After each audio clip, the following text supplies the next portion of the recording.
Assalamualaikum warahmatullahi wabarakatuh. Halo Mika Fans, selamat sore. Apa kabar nih kalian semua? Semoga selalu dalam keadaan sehat dan selalu bahagia dimanapun itu kalian berada. Sebelum kita memasuki acara podcast kali ini, Kafdol juga nih kalau belum saling kenal. Perkenalkan dulu nih, namaku Habis Sofarobi dan teman saya Emekli Maulana.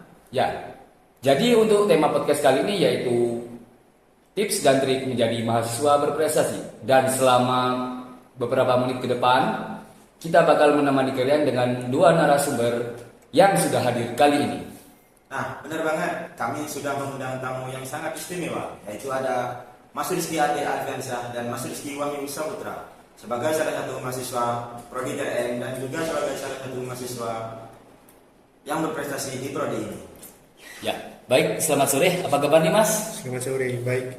Ya, mungkin bisa disapa dulu nih untuk para pemirsa Meka Vibes ini yang ada di rumah, sekaligus perkenalan supaya Meka Vibes semua bisa tahu nih siapa kalian berdua ini.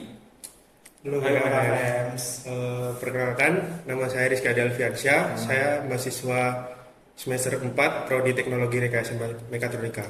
Nama saya Rizky Wahyu Saputra, saya juga mahasiswa angkatan 23 di Prodi Teknologi Rekayasa Mekatronika.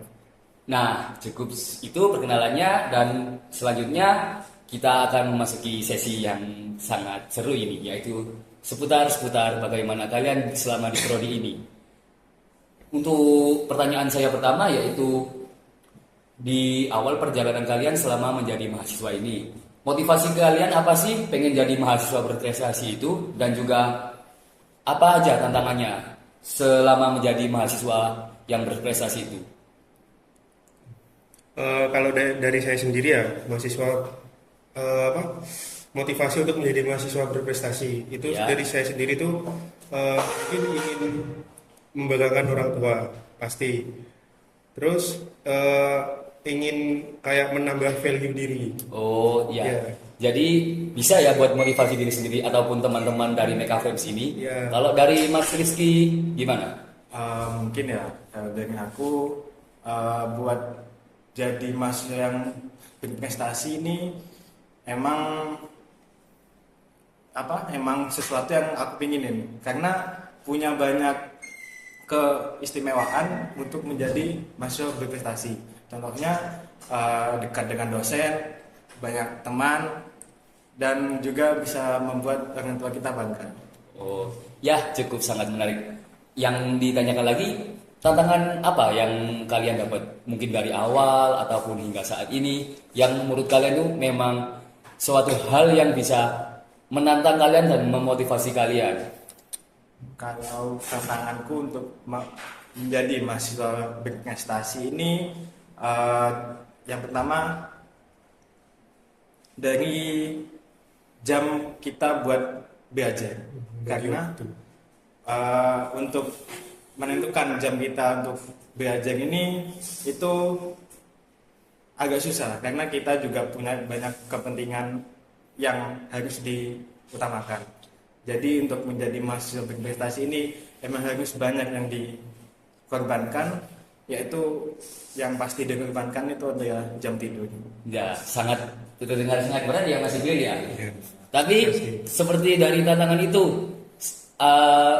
menurutnya Mas Rizky, apakah membuahkan hasil yang sangat besar gitu Kak bagi diri sendiri? Untuk hasilnya udah nyata karena yang dikorbankan juga udah banyak, dari waktu main, waktu Tidur. Waktu nongkrong apalagi ya sama teman-teman. Iya. Tapi untuk hasilnya juga bikin puas, Puas. bikin kita senang, dan banyak juga bantu teman-teman yang nanya ke kita kayak ini gimana itu kita bisa bantu. Kalau dari Mas Rizky Adek sendiri gimana? Kalau tantangan sendiri mungkin ya, kalau saya mungkin tantangan untuk beradaptasi lagi kan, karena kan dari jam untuk kita kuliah belajar kan pasti beda lagi. Nah itu adaptasi lagi, kayak ngatur waktunya itu harus kayak gimana. Terus kalau pas lomba pun juga tantangannya juga berat. Soalnya kan kita musuh-musuhnya juga gak kaleng-kaleng gitu. Ya pasti Ya, berkualiti kelasnya lah. kelas nasional lah gitu. Kelas kakap semua Iya. itu pasti keren juga. Tapi selama dalam yang prestasinya Mas Rizky Ade yang pernah dicapai itu pernah nggak Mas Ade itu kayak berfeeling kayak hampir pasrah ataupun gimana dengan keadaan? Oh, ya sering. Tapi tetap termotivasi gitu ya sama diri sendiri buat lebih baik, Iya. lebih baiknya gitu. Mungkin ya dari yang dua mereka pendapatan ini motivasi dan semangat dari diri sendiri itu memang sangat penting ya Mega Fans. Ya jadi kita sebagai mahasiswa juga harus bisa beradaptasi dan juga selalu berusaha jangan pasrah sama keadaan. Apapun itu tantangannya, ingat ada hasil yang sangat besar menanti kamu. Ya gitu ya. Betul. Catat banget. Dan yang selanjutnya bisa nih dibawakan Mas Iklim pertanyaannya. Nah, kembali lagi ke yang tadi Mas. Ini mas-masnya itu untuk manajemen waktu, bagaimana sih mas-masnya itu cara membagi waktu antara kuliah, organisasi maupun kegiatan luar kampus lainnya. Kan mahasiswa itu kadang sulit kan untuk membagi waktu antara kuliah, organisasi dan kegiatan yang lain. Bagaimana sih mas-masnya itu untuk membagi waktu itu? Kalau dari saya sendiri tuh membagi waktu tuh sebenarnya gampang. Tinggal kayak skala prioritas saja. Mana yang lebih dulu didahulukan lah. Mana yang lebih penting, mana yang lebih deadline-nya itu lebih mepet. Karena kalau kan mungkin ada yang tabrakan tugas kuliah, mungkin dari latihan lomba atau mungkin dari organisasi. Nah itu kalau misal deadline-nya barengan pun ya harus ada yang dikorbankan. Mungkin ya dari jam tidur ataupun nanti jam main game lah. Kalau saya Aktif pasti banget itu. sih Mas ya jadi mahasiswa itu. Berarti agak sulit juga ya Mas. gitu. Iya, harus korban lah dari segi waktu mungkin paling banyak. Untuk Mas Rizky Wahyu gimana Mas? Cara Kalau dari aku waktunya? cara mengatur waktu ini sama kayak Mas Rizky Ade, itu gampang sebenarnya.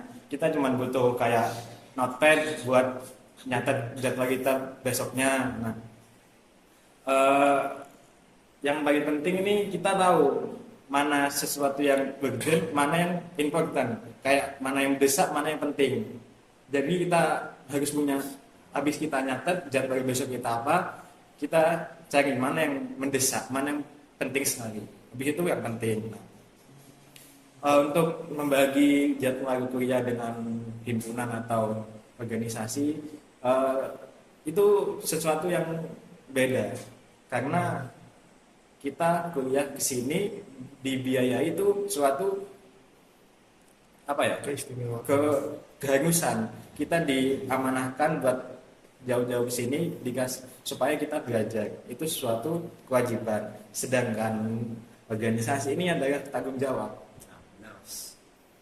Kewajiban sama tanggung jawab ini beda. Nah, kita sudah dengan sadar ikut organisasi, ya kita harus tanggung jawab. Sampai siap itu apapun resikonya berarti kita harus siap. Iya. Entah nanti kalau kita berkorban satu hilang satu dapat itu ya memang resikonya pasti kan ya Mas. Karena nggak ada himpunan atau organisasi yang mengganggu akademik. Kalau itu mengganggu berarti ada yang salah sama Individunya. manajemen kita. Kita gagal dalam manajemen keduanya. Jadi semua apa tergantung diri kita sendiri gitu ya Mas. Nah, kalau boleh tahu apa sih yang membantu mas-masnya itu kalau seperti manajemen waktu, entah aplikasi atau apa yang membantu kalian untuk Medianya ataupun caranya yang simple dan sangat akurat bisa kita manage waktu itu bisa biar sesuai dengan deadline kita, agenda kita, sesuai dengan rencana kita. Kalau dari saya mungkin aplikasi ya. Kalau dari aku tuh kalau ada tugas pasti saya catat di Google Calendar. Nah kan biar tahu deadline-nya itu kapan, terus biar tahu juga urgensinya itu seberapa gitu loh. Terus kalau hari-harinya mungkin alarm itu penting. Jadi kayak misal jam segini kelas, ya jadi harus alarm jam segini, jam segitu. Terus buat kalau malamnya tugas atau belajar berapa jam itu juga pakai alarm. Jadi biar ada batasnya kan, nggak mungkin kita belajar sampai seharian. Ya agak sih capek lah gitu. Jadi membagi waktunya ya di aplikasi itu. Kalau nggak jam ya Google Calendar kalau dari saya. Kalau dari Mas Rizky tadi, Kalau dari aku ya, untuk aplikasi yang membantu buat nyatet jadwalku selama ini itu ada di notepad yang ada di HP. Eh, jadi sebelum tidur ya, ini saran juga dari aku, usahain kita udah tahu besok kita mau buat apa di satu hari penuh itu. Jadi kita catat semua di notepad, karena kalau kita besoknya belum nyatet itu butuh banyak waktu. Jadi daripada waktunya dibuat mikir kita harus apa, mending sebelum tidur kita udah tahu kita mau ngapain besoknya. Planning. Gitu. Nah, tapi pernah nggak sih dapat kendala kalau semua dalam manajemen waktu tapi dengan ketidaksengajaan seperti kita ada kayak mau rencana, nah terhalang nih sama kayak ada mendadak seperti kayak lagi di jalan, lagi repot ataupun urusan yang lebih penting. Nah, itu sering nggak kalian dapetin? Kalau dari tugas kuliah sih jarang ya. Tapi kalau dari misal organisasi gitu, kan pasti ada revisi deadline gitu kan, direvisi atau ditambah kan. Nah itu mungkin sering. Kalau dari itu sih, ya itu resikonya ya. Resikonya ikut organisasi kan memang kayak gitu. Jadi memang kita harus siap. Entahpun itu harus di jalan ya, mau nggak mau, kalau malam pun harus diselesaikan malam itu sesuai deadline-nya.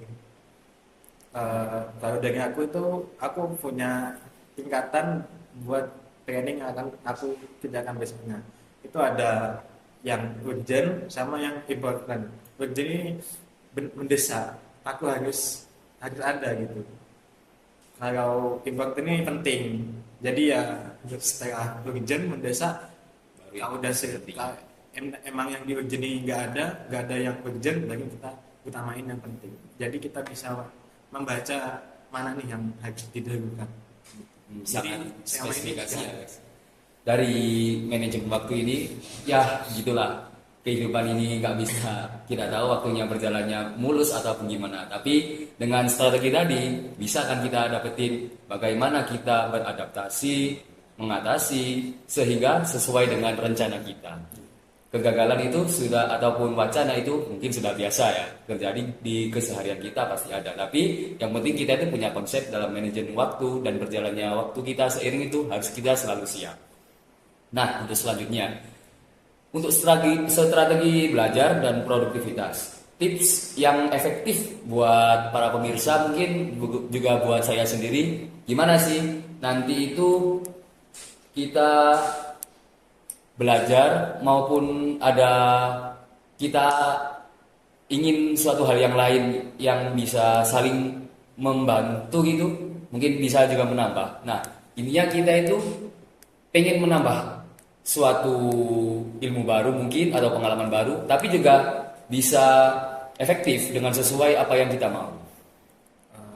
Kalau tips belajar ya dari aku itu, aku punya sistem kalau belum nyatet itu belum belajar. Jadi aku kalau belajar pasti nyatet. Soalnya emang buat aku ya itu emang ngaruh banget. Apalagi kayak belajar coding gitu, kalau dicatat itu kita pasti gampang ingat. Karena dalam catat itu kita juga membaca dan juga menulis. Jadi ada dua yang masuk dari mata sama dari mulut kita. Jadi kita membaca sama menulis itu yang membuat kita cepat paham gitu. Jadi mudah lebih paham ya. Iya. Jadi ketika kita belajar itu kita saling main, semua ini saling kerja dan juga saling kerja dalam outputnya gini. Jadi itu lebih efektivitas ya untuk mahasiswa itu. Kalau dari Mas Rizky ada gimana? Kalau dari saya sendiri tuh, ini kita bicara kuliah ya. Kalau kuliah sendiri kan pasti nyatet tuh. Nah, malamnya itu pasti belajar, entah 1 jam atau 2 jam. Nah, belajarnya itu kita belajar hari ini, materi hari ini, sama belajar materi buat besok. Jadi kita kayak ada persiapan. Jadi nggak ngangong gitulah pas kuliah. Jadi tahu, oh dosen itu kan, karena kan bahasanya dosen kan kadang nggak dimengerti sama mahasiswa. Jadi apa sih, ngomong apa sih gitu. Nah, kalau belajar sendiri kan kayak, oh berarti kan maksud yang kemarin saya tulis dijelasin sama dosen jadi lebih paham gitu.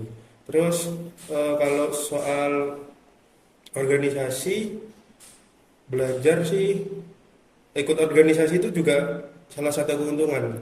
Kan kita mau belajar hal baru juga dari organisasi, menambah relasi itu juga dari organisasi. Jadi organisasi itu juga penting kalau kita ingin mendapatkan ilmu-ilmu baru. Jadi dalam kayak kelompok belajar maupun organisasi itu juga bisa kan buat media belajar kita, menambah relasi bisa. ataupun berkomunikasi secara tidak langsung, itu adalah suatu media untuk kita belajar ya Mas. Iya, kan Sangat bagus juga sih sarannya. Kalau kebiasaan positif yang rutin dilakukan dari kalian berdua itu apa? Sehingga nanti itu kita bisa menjadi mahasiswa yang baik dan juga menjadi image yang baik bagi entah ataupun sesama mahasiswa ataupun dosen atau di lingkungan umum. Kalau dari aku ya tipsnya itu yang pertama disiplin, karena dengan disiplin kita menghargai waktu. Jadi kita apa ya, kita harus bertanya ke diri kita sendiri, minimal 3 menit ke depan ini saya mau berubah apa dalam hidup saya. Jadi kita emang benar-benar memanfaatkan waktu yang ada, bukan mencari waktu luang gitu. Kita memanfaatkan waktu yang ada, kayak siang-siang itu habis matkul itu dipakai aja buat cari tahu yang apa yang kita pelajari sebelumnya. Itu satu. Terus yang kedua, jangan menunda-nunda. Itu kebiasaan yang membuat aku juga sampai di titik ini. Kalau kita sering menunda-nunda, itu sama aja kita menunda kita sukses gitu. Kalau dari Mas Rizky ada? sama. Kalau dari saya itu jangan menunda juga. Kan biasanya kita kalau mau belajar gitu scroll TikTok gitu ya, lupa waktu. Kehalang itu sih yang besar ya. Apalagi Iya. kalau ada teman mabarnya. Nggak salah sih kita istirahat lah, istirahatkan diri itu nggak salah. Tapi juga kita kan juga punya tanggung jawab tugas. Nah itu juga harus dipenuhi lah. Terus kalau kebiasaan positif menulis, kalau dari saya menulis tuh bukan maksudnya menulis ngarang ya. Menulis itu kayak kita, kalau saya nih hari ini itu udah ngapain aja. Misal hari ini udah saya kerjain ini. Nah itu juga bisa jadi koreksi buat saya besoknya. Kan kalau prinsip saya itu esok hari itu harus lebih baik dari hari sekarang. Itu. Terus udah sih itu aja mungkin kalau kebiasaan positif menulis. Nah, kalau semama kalian ini pernah nggak kita itu sudah ada strateginya? Kehalang tadi itu, malesnya itu sering nggak terhambat itunya? Ada nggak tetap rasa malasnya di kalian itu? Soalnya kalau dari pengalaman saya, mungkin dari lihat teman-teman, sering saya ajak-ajak buat kayak, ayo kita kumpul, kita belajar. Nah, mereka itu juga nggak agak ada yang gitu, ada yang main game, ada yang ada rencana ngopi sama teman, ada lagi memang nggak mood aja buat keluar ataupun sharing-sharing gitu. Nah, itu pernah nggak kalian mengalami gitu? Kalau aku sih sangat pernah, sangat sering juga. Karena kita sebagai manusia juga punya rasa Kekurangan sendiri sih. senang kan. Jadi yang namanya godaan-godaan kayak gitu itu pasti ada. Jadi untuk mengatasinya kita itu harus meningkatkan, kita itu harus sadar, meningkatkan kesadaran. Ingat gitu ya. Oh iya, aku kesini buat kuliah. Oh iya, ini tanggung jawab aku. Oh iya, aku udah dewasa. Aku harus lebih baik dari sebelumnya. Jadi yang paling penting meningkatkan kesadaran. Karena itu sangat penting. Good banget sih. Kalau dari Mas Rizky ada?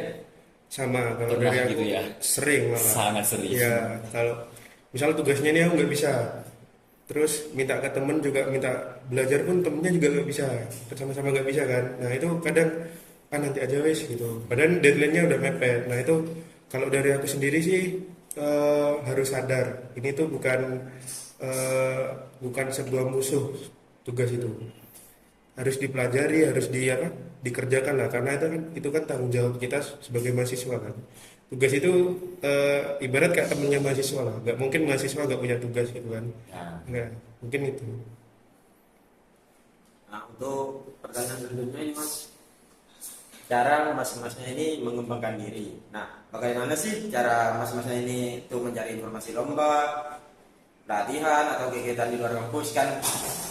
Sebagai mahasiswa kan bukan untuk belajar doang atau menulis doang gitu Mas. Pastinya kan ada ingin menjadi kegiatan di luar kampus, lomba, atau apa gitu kan. Nah, bagaimana sih cara kalian untuk mencari informasi itu Mas? Bisa dijelaskan gitu? Kalau dari aku ya, yang pertama sebelum kita mencari informasi itu, aku tanya ke diri aku, sejauh ini aku udah bisa apa, dan sejauh ini apa sih yang aku masih belum bisa. Nah, dan dari situ kita punya jawaban, oh iya aku masih belum bisa ngoding sebenarnya. Terus aku cari apa kayak informasi latihan ngoding, lomba gitu, aku ikutin gitu. Karena tanpa kita tanya ke diri saya, tanya ke diri kita tuh kita nggak mungkin punya kemauan buat nyari informasi gitu. Iya kan? Ya. Kalau dari Mas adanya ada gak? Kalau dari Cara-cara. saya sih, eh, ya sama juga. Kita harus tahu kapasitas diri kita itu seberapa.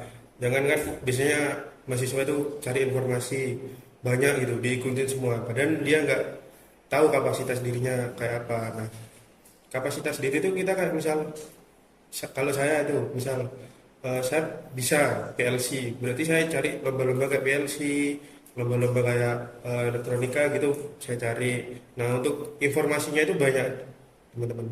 Kalau mungkin dari HMJ, himpunan mahasiswa jurusan, ataupun dari dosen, ya dosen itu pasti kasih tahu kok kalau ada lomba-lomba kayak CAD-CAM kemarin ada Bu Rika itu mengirim. Terus lomba-lomba PLC itu biasanya banyak, soalnya kan kita kan punya komunitas juga, Misko itu juga cari informasinya dari situ juga. Jadi informasi ini sebetulnya nggak terbatas lah, banyak kok informasi kalau emang pengen ikut lomba atau pelatihan. Tinggal kitanya aja mau cari apa enggak, mau ikut apa enggak, gitu aja. Berarti kalau ingin ikut kegiatan atau lomba maupun di luar kampus itu harus menyesuaikan dengan diri kita sendiri gitu. Iya pasti. Nah, apa sih pengalaman dalam selama kegiatan di luar kampus ataupun dalam kampus dalam meraih prestasi itu Mas yang paling berkesan lah gitu? Gimana?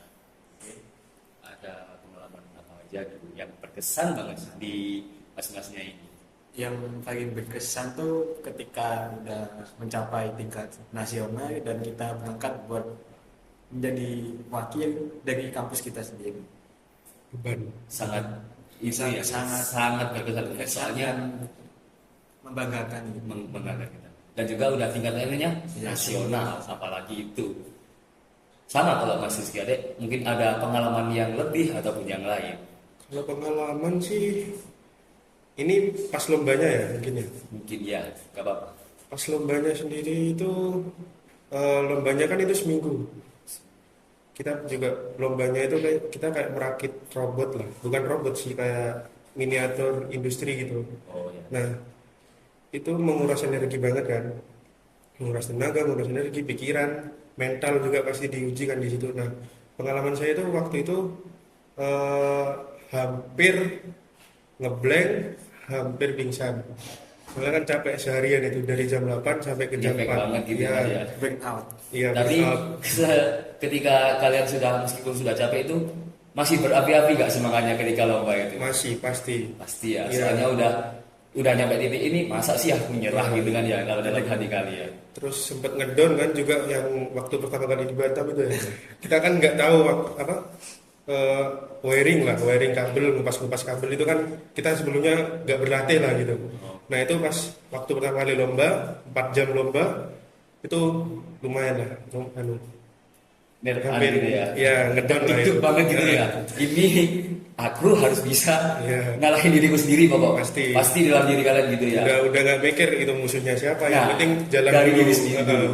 Yang lebih itu ya berkesan banget sama Iya. berapi-api banget di hati kalian itu. Hampir. Ketika mau mencapai suatu targetnya itu. Keren juga. Untuk selanjutnya mungkin ada pesan-pesan lah Mas untuk mahasiswa yang sedang berjuang untuk meraih prestasi dan ya untuk kita diri sendiri mungkin kita. Itu Mas. Oke, ada. Kalau dari aku buat teman-teman semua itu mungkin jangan suka menunda-nunda dan jadilah bagian dari sejarah.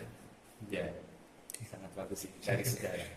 Bikin nama baik itulah setidaknya ya. Bikin satu kalian tuh jadi tokoh yang Dikenal. Nah, dikenalnya dengan baik, pastinya dengan yang nama baik. Itu sangat bagus sih. Kalau dari Mas Rizky ada? Kalau dari aku sih, jadilah mahasiswa yang lebih baik dari sebelumnya. Setiap hari itu harus lebih baik dari hari sebelumnya. Do your best lah. Yes. biarkan Tuhan yang melakukan sisanya. Jadi lakukan dulu sebisanya, semampunya, biarkan Tuhan yang melakukan sisanya. Ya. Ada sih juga kalau kata-katanya itu kan itu manjada wajada itu. Iya, benar. Sangat keren juga sih. Ya, mungkin kalau kita simpulin nih sebagai pembicara di sini, jadi mereka itu seperti awal di perjalanan, bagaimana mereka mengatur strategi. Kalau dari saya sih ya, untuk para pemirsa Mega Fans yang tercinta ini, dari motivasi, dari diri sendiri, ataupun segala macam tantangan, do your best. Seperti kata tadi mas-masnya ini ya, jangan pernah berpaku dengan dirimu yang sekarang ini. Jadilah yang lebih baik. Jangan juga gampang-gampang buat malas-malasan itu. Itu yang paling mungkin penghambatnya ya Pak ya. Yang paling besar itu pasti malas-malasan. Ketika kita menjadi mahasiswa ini pasti ada aja penghambatnya. Tapi jangan lupa, motivasi dan tantangannya itu pasti selalu ada. Harus kalian miliki. Kalian pahami atas tantangannya ataupun juga kalian memiliki motivasinya. Itulah yang paling penting. Dan kalau di strategi belajarnya tadi itu yang paling penting kalian bisa mengatur waktu. Bagaimana dari yang urgent, yang penting, dan juga mana yang bisa dikerjakan lain hari. Itu tidak apa. Yang penting tetap kalian bisa memanage waktu kalian. Mana yang penting, mana hiburan. Itulah yang paling penting. Kalau dari manajemen waktu itu juga sih, soalnya kita waktu itu terus berjalan, nggak ada waktu itu mundur. Nah, jadi kalau manajemen waktu itu harus kalian sangat-sangat siapkan itu, karena tidak ada kesempatan yang datang dua kali. Kalau dari untuk pengembangan diri sendiri, mulailah dari saat ini, jangan tunggu esok, ya. Jangan menunda-nunda waktu. Nah, mungkin sedikit itu tadi percakapan dari kami. Terima kasih atas sharing-sharingnya dari Mas Rizky Wahyu dan Rizky Ade. Untuk juga kami dari selaku pembicara, apabila ada salah kata atau kesalahan kalimat, kekurangan-kekurangan, kami mohon maaf. Sekian dari kami untuk Mega Fans Story ini. Terima kasih untuk para pemirsa yang sudah melihat ini dan juga untuk pemateri untuk hari ini. Salam dari kami. Assalamualaikum warahmatullahi wabarakatuh. Waalaikumsalam warahmatullahi wabarakatuh. TLM Solutif Inovatif.